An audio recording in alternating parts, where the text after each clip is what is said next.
Hi, this is Eric Call with IPTV. We are out here at the brewery in Los Angeles in the Artist District. Today it's Artwalk 2007. We're going to go ahead and meet a lot of the artists and see a lot of very creative artwork. Well, I'm with Linda Lindell, and we were drawn into this amazing artwork, as you see behind us. Large-scale, organic, landscape style, some realistic, some slightly stylized. Tell us how you get inspired to do these amazing paintings. Well, I'm an environmentalist, and I actually go to the Olympic rainforest in Washington, and I put a 60-pound pack on my back, and I camp out there by myself sometimes with friends. Does the brewery provide for you the venue that helps you get the word out and get what you need to accomplish? I am so grateful to the Carlsons, who are the people that own and make this possible for us, because we have the opportunity to have the art walk and then get our messages out. And each individual person is different and doing something that is important to them. Right. And me, I find an opportunity here. Great place to be if you're an artist or just like to be around art and creativity and cutting edge life. And it sounds like you'll be here for a while then. Definitely, definitely. Well, if you're running low on skirts, we have some great new alternatives for you this spring. For example, you've got the rubber hose, the blue rubber hose sort of look, and then we've got the sort of the plaid Catholic schoolgirl adaptation, which I think is quite good with the pink hair. Okay, I'm here with Joseph Dunn. We just saw a really great theatrical performance of, it was called Variations on the Death of Trotsky by David Ives. What people like you are doing here, how you found it, and what keeps you bringing you back here and why you like being at the brewery. Well, I knew of it from word of mouth, and I had some friends living here, and it's apparently really difficult to get a place here. And a friend of mine found out a loft was opening up, and I was in the car within 2 minutes speeding across town. Wow. And within a month or two I had the place, and just gutted the ground floor, built a theater, and I'd been doing theater locally in LA for about 6 years before this, and you can only charge so much, and all the profits would go to the theater owners. So this was just a great solution to keep it going and be able to keep producing and keep doing the work and actually not go broke doing it. So. Right.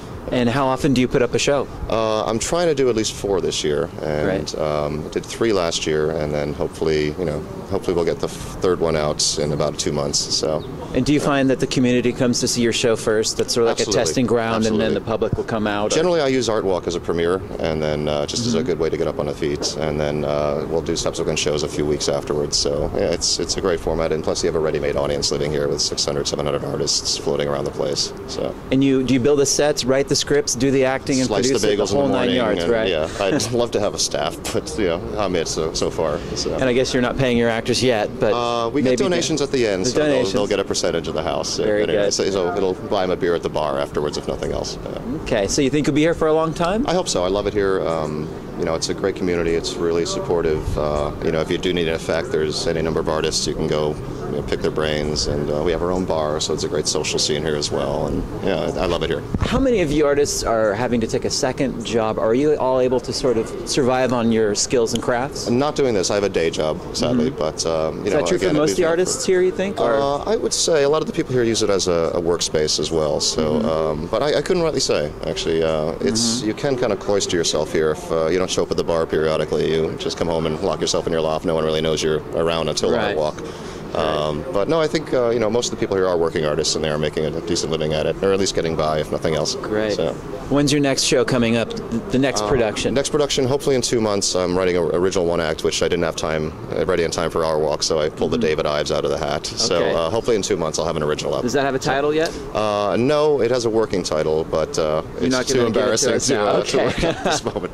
Yeah. Well, we thank you for your time. Thank you. Appreciate it. Thanks, Joseph. Enjoy the work. Abram, how long have you been showing your artwork here at the brewery? I've been showing here for about a year. A year? How's that been going for you? It's been going pretty well. The Art Walk is a pretty good venue, brings in a lot of people and get a lot of exposure, so it's pretty good. Do you actually live on the premises? Do you have a loft space? I used to have a space upstairs, but I just moved out this last week. Last week? Yeah, I know. I'm trying to take over this space. Hopefully it'll become available. What's your experience living at the brewery regarding creating your relationships and friendships and support? How would you describe that? Yeah, people here at the brewery are pretty amazing people. It's really easy to meet people, really easy to try to collaborate on projects. People are really trying to get their artwork exposed, and there's always someone willing to help you do that. Great. Are you a professional artist? Do you have to have a second job as well? Art director. You're an art director as well. Right. Most of the people seem to have a diversity here. They have to maybe take on a couple other jobs, and yet they're still able to show and do their artwork. And yeah, it'd be fantastic to live off the artwork full time, but it's not easy. It's not easy, but hopefully we'll be getting there in the next year or two. My manager, Mark, he's been promoting me pretty well. He got me the gallery show this next June, and so hopefully he'll continue to keep, he holds a space here, so he's been doing a lot for me to try to get me out there. Well, I've just met Linda Balheis, and Linda does something that I'm not familiar with. It's called a dye on silk, and as you can see, it has a really beautiful quality to it and a sort of silky fabric sheen. Linda, can you tell us how this works? This is a silk crepe fabric that I paint on, and it's using a technique that's been around a long time called the Serti technique, which has a resist. So there's a line surrounding the different areas of color, and basically I transfer a drawing to the silk, and then I use, sometimes it's clear, sometimes it's a black line, do my drawing, and then fill in with the dye. It's a sort of a simplified version. Okay, so you start with a contoured line drawing, so to speak, yes. and then you fill in the colors afterwards. Yeah. Is it a matter of dripping them on, or how do you apply the color? With a brush.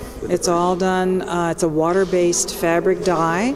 When the painting's completed, it needs to be steamed. I cook it on the stove for 2 hours in a big steamer to set the dye. Okay. And then I have to take it to the dry cleaners. And it takes the wax, the resist, out of the fabric at that time.